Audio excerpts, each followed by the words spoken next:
We begin in Guatemala, where the UN has urged the country's leadership to transfer the responsibilities of the International Commission Against Impunity to national institutions. President Jimmy Morales expelled the UN mission over the weekend. The decision came just after Congress announced it will discuss plans to remove Morales' immunity. The UN says the latest move is a setback into the prosecution, investigation, and dismantling of criminal networks in the country. The preliminary trial against President Morales is already underway. There are mixed opinions about the future of the UN International Commission Against Impunity. The Guatemalan Congress announced the court date for President Jimmy Morales to present his defense in the preliminary trial against him. Members of the Supreme Electoral Court, Prosecutor's Office, and the UN's International Commission Against Impunity will also attend.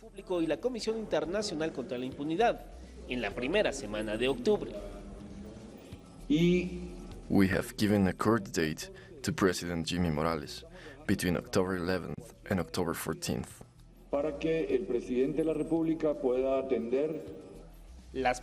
Indigenous leaders across the country urged the Congress to start the legal process against President Morales. They say it is important for the people to know if the head of state received illegal funds during his presidential campaign in 2015.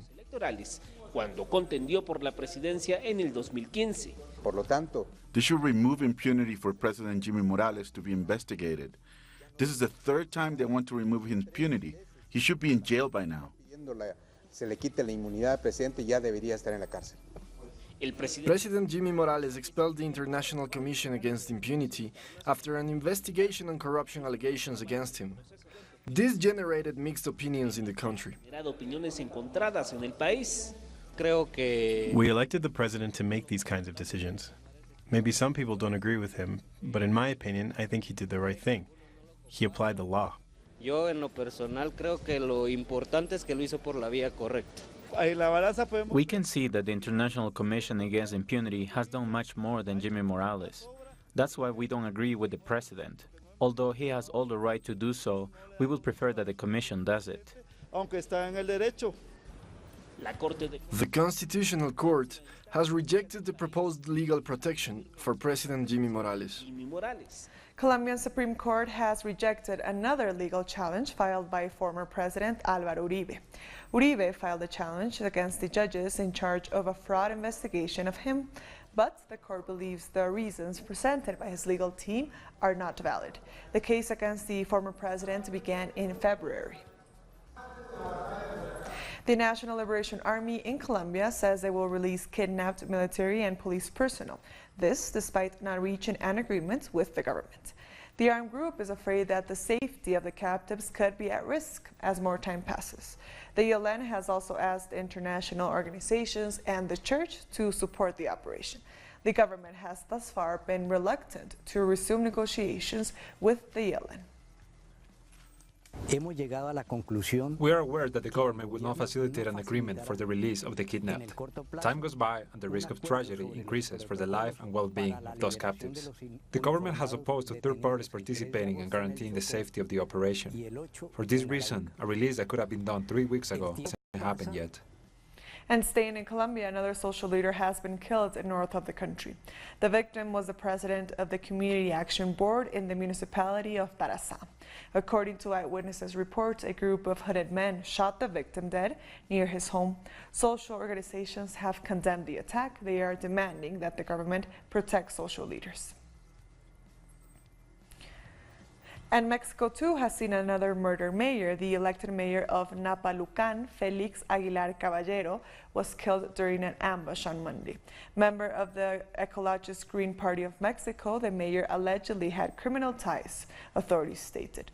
Over the last 12 years, a total of 139 mayors have been murdered across Mexico, according to the National Association of Mayors Working in the country.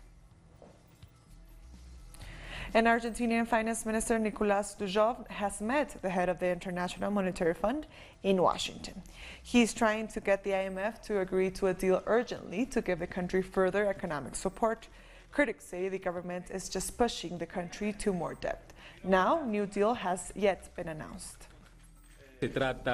This is meant to improve and strengthen the agreements we started in July with IMF.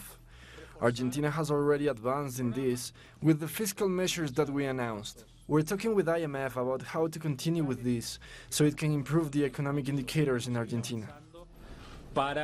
And thousands have marched in Argentina against the austerity measures announced by President Mauricio Macri. They are angry about the adjustment policies, saying they will increase suffering. On Monday, Macri announced up to 11 ministries will be removed and a new tax on exports will be enforced. Halving ministries implies a really dire situation for the public administration and state. They're reducing the state. They're shrinking it. The state is losing its power to regulate. A huge indignation, an overact, rehearsed speech that doesn't take care of the disaster they have done because they impoverish us and they send the money abroad. And our correspondent in Buenos Aires, Edgardo Esteban, has more details. A day after President Mauricio Macri imposed new economic measures in an attempt to slow down the crisis, the dollar continues its steady rise over the peso, and the stock exchange continues to drop. Inflation is well on its way to reaching 46%, as was forecast by the government itself. At the start of the year, inflation was forecast at just 10%, but that number has clearly skyrocketed, highlighting the failure of the Macri administration. Today, also the rise of fuel prices by 12%, which could eventually lead to rising prices for basic food items and cost of living expenses. Yet wages remain stagnant. Looting has started in some cities, in particular in Chaco, where a 13-year-old child was shot dead by security forces. Thank you, Edgardo, for your report. And now let's get more details on the currency crisis in Argentina in this report. After a series of economic adjustments, Argentine President Mauricio Macri addressed the nation. However, people were expecting more than just a speech. They were expecting him to change his policies. This can't all change in an instant. It's a gradual process. We had to change many things that were not favorable for everyone, but were necessary. What we did was to ask the world for some help. After his short presidential address, Macri explained why he decided to close down 10 ministries. He also confirmed he would raise tariffs on soy and other grains. After his measures were announced, the Minister of Economy, Nicolás Duhavne, gave a speech as well. We must admit that we made some mistakes. Argentina's weak position forced us into this situation. Our intention is to bring solution to all the challenges we are facing. At the same time, we must take care of the most vulnerable section of the society, reduce the taxes and the fiscal deficit. We didn't take enough care of the fiscal issues before, and that has greatly affected Argentina in comparison to those countries who have balanced fiscal record. Duhavne promised a balanced budget after a high fiscal deficit this year. Public education funding was badly affected following corruption allegations against some government officials. In 2019, instead of aiming for the original goal of 1.3% of deficit, we will work for fiscal balance and not in the payment of interests. This means that we will save $6 billion that we won't need to return to the international market. In 2020, we will have more than fiscal balance. We will have a surplus of 1%, which will save us another $5.2 billion.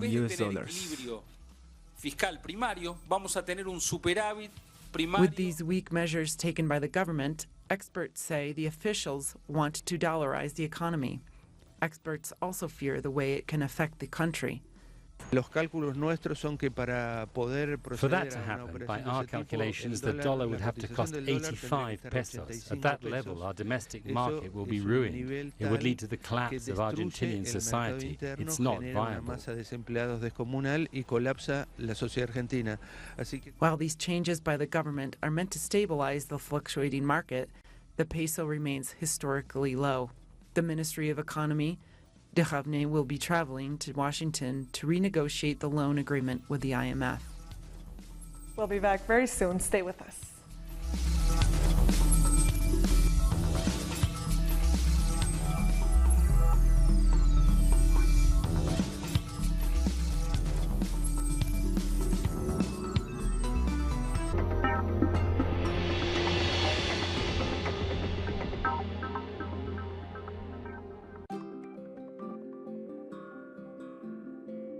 In South America and the Caribbean, we face challenges, looking for ways of contributing to solutions to the nations. With a uniting feeling, though before the attack of those imposing themselves, we defend an ideal of an inspiring struggle. We are together, preserving our traditions, integrated, being one South.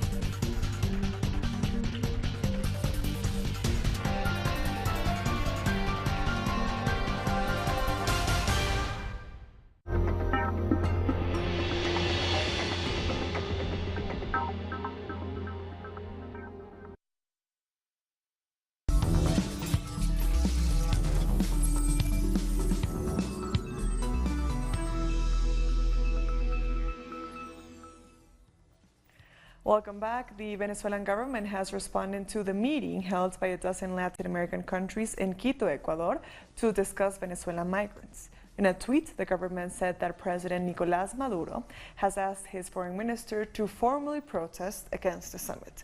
The statement also says the meeting only promotes xenophobia against Venezuelans abroad. Brazil's Workers' Party has announced it will present an appeal to the Supreme Federal Court. It wants to guarantee the presidential candidacy of former President Luis Ignacio Lula da Silva. The PT will also appeal to the United Nations. Its Human Rights Committee had said Lula's political rights needs to be respected. Vice presidential candidate Fernando Haddad says the party will continue appealing to all instances in order to secure his candidacy. However, the PT is banned from using Lula's images in any of its campaigns. People are calling on Brazil's Supreme Court to prosecute presidential candidate Jair Bolsonaro for electoral insult, incitement to crime, and threatening language. Over the weekend, the far-right candidate gave a speech and, while holding a gun, said that members of the opposition Workers' Party should be shot. He already has charges against him for racism and a rape apology.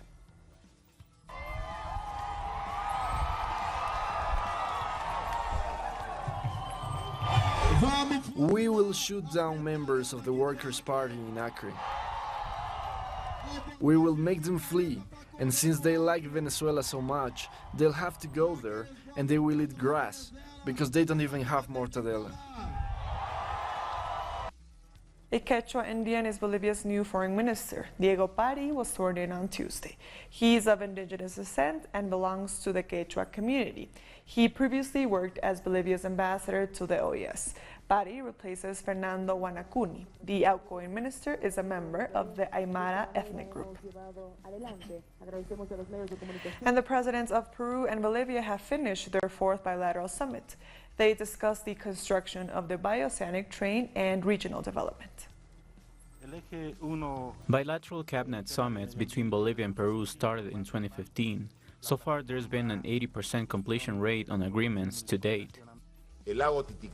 It's important to record our efforts to clean up Lake Titicaca. Contaminated water from both countries flows into that lake. So we have both compromised to fix the issue in the short term.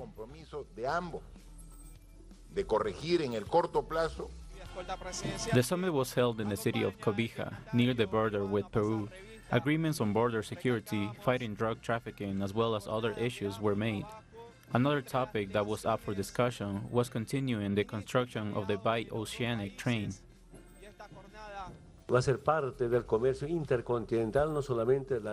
This train will be part of intercontinental trade. The port of Ilo will be a strategic point for imports and exports. Billions of products will go through there. This train plans to join the Atlantic Ocean with the Pacific, covering nearly 4,000 kilometers. It has an investment of $14 billion. All of South America will see the benefit. I have said before, this is the biggest physical integration project of the 21st century.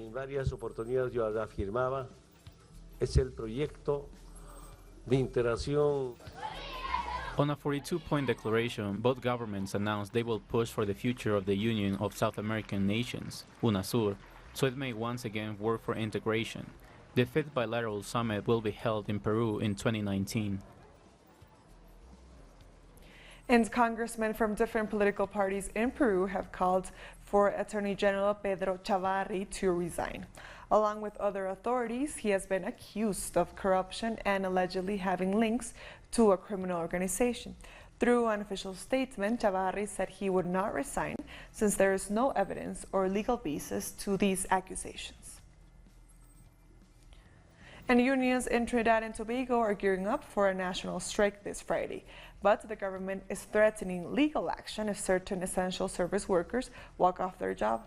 The Minister of Public Administration warned that the armed forces, healthcare workers, and teachers could face a fine or even imprisonment. The unions have vowed to ramp up their actions if the government follows through on their threats. We stand firmly in solidarity with all the teachers and the problems they have. And if you want to exacerbate the problems that you have already created, just touch one of these trade unions in Trinidad and Tobago. A mass poisoning has affected more than 300 children in the coastal area of Chile. Relatives of the victims are asking the government for help. Residents in the communities of Puchincaví and Quinteros have used social media to tell the world their children were victims of mass poisoning. They denounced it before this became news. We were in class and suddenly all of us began fainting. There was an unbearable smell. Since then, 2 weeks have passed. There are more than 300 children affected. A toxic cloud coming from an industrial camp dating back to the 60s is believed to be responsible for the events. The Regional Service of Health has identified methylchloroform in the air. The use of this substance has been forbidden in the country since 2015 because it affects the blood system and cardiorespiratory and central nervous system. She felt weak. She had a lot of headaches. She also felt fatigue in her legs. We immediately decided to take her to the hospital. When the doctors began to examine her, they discovered she lost its sensibility in her legs. Despite the government order the children to be examined, the Minister of Health has dismissed the consequences of the poisoning. I wanted to contradict the Minister of Health. I want to say that children didn't have a normal reaction to the toxic cloud. The victims suffered from nausea and paralysis. Local media eventually reported on what happened. The Minister of Health retracted from its statement and President Sebastián Piñera announced an intervention plan in the area. We'll be back very soon. Stay right here.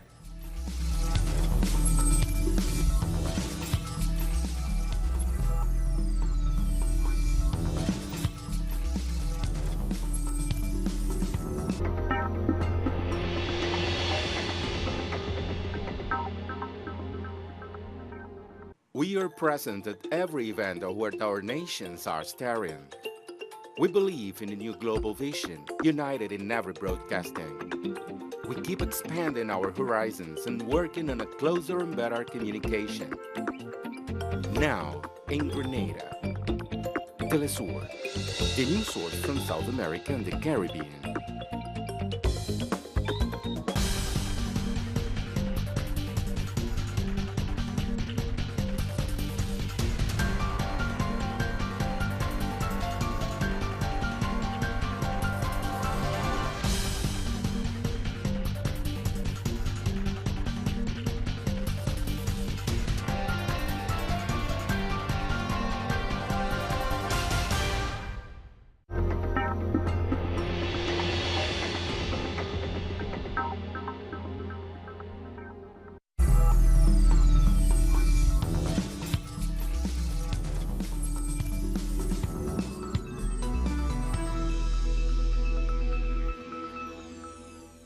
Welcome back. Palestinians have protested against the United States' decision to stop aid funding for Palestinian refugees. The protesters burned photos of President Donald Trump and Israeli Prime Minister Benjamin Netanyahu outside the U.S. consulate in Ramallah. Last week, the U.S. announced to cut $300 million fund for the United Nations Relief and Works Agency. The aid was crucial for providing education and health care to more than 5 million Palestinians. We are here to raise our voice and reject the American actions and decisions. We remain committed to our right and to return to our land and our self-determination. The United States, when they decided to stop funding the UN RWA, they are calling for an open war and attack the aid agency and the right of return for the refugees. We're not going to compromise with our rights. And almost 90 elephants have been killed in Botswana, according to an animal charity. Elephants Without Borders claims they counted about 87 carcasses with their tusks chopped off in their aerial survey. The elephants are believed to have been poached in the Okavango Delta Wildlife Sanctuary over the last few months. Earlier this year, under a new government policy, a special force of forest rangers were disarmed.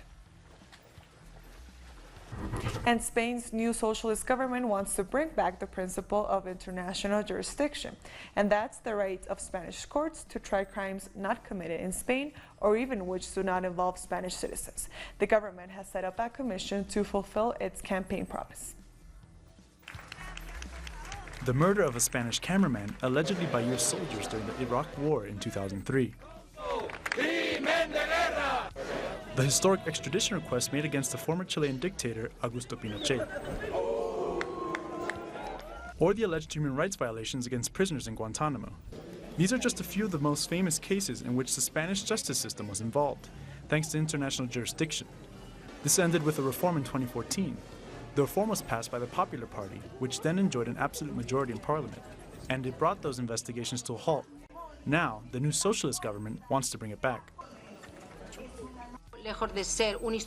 Far from being a neo-colonial tool, as many people say, it is a horizontal tool which makes countries equal when it comes to fighting impunity in the most serious crimes against the people. That's why the government created a commission of experts to work on reopening those cases. International law applies to crimes regardless of where they took place, or the nationality of the victims or the culprits. It applies mostly to cases of drug trafficking, war crimes, crimes against humanity, genocide, and torture. The Commission's members defend their work. There was a time when Spain was a pioneer and point of reference in this. International jurisdiction makes it possible to pursue such investigations and to punish severe crimes against humanity, which are everyone's responsibility, because they affect everyone. The Popular Party agrees with the need for international jurisdiction in some cases, despite abolishing it in 2014. Today they say that they didn't do that, but just proposed reforming it. But they say that the government's proposal for restoring it is unrealistic, because it goes beyond the powers of any one state. The Popular Party wants to improve it, but they should be realistic, because to say that any person in the world can be judged for any crime by such and such a judge in Madrid, that would be lying to people. However, the Baltasar Garzón Foundation, one of the most important advocates of international jurisdiction, says that the Popular Party did eliminate this principle. They did so after pressure from the Chinese government over a Spanish investigation into genocide in Tibet. 4 years later, if everything goes as planned, Spain may bring it back. A graffiti art festival featuring artist Diego Velázquez paintings has been livening up town in Galicia, Spain. Every year since 2008, artists take over the declining neighborhood of Canido in Ferrol to spend 3 days painting their version of Velázquez's famous painting. Las Meninas, according to locals, the festival has attracted more and more visitors, and the population of Ferrol has doubled. And with that, we've come to the end of this news brief. These and other stories, as always, you can find them on our website at telesurtv.net/English. And also join us on social media, on Facebook, on Twitter, and on Instagram. For Telesur English, I am Estefania Bravo. Thank you for watching.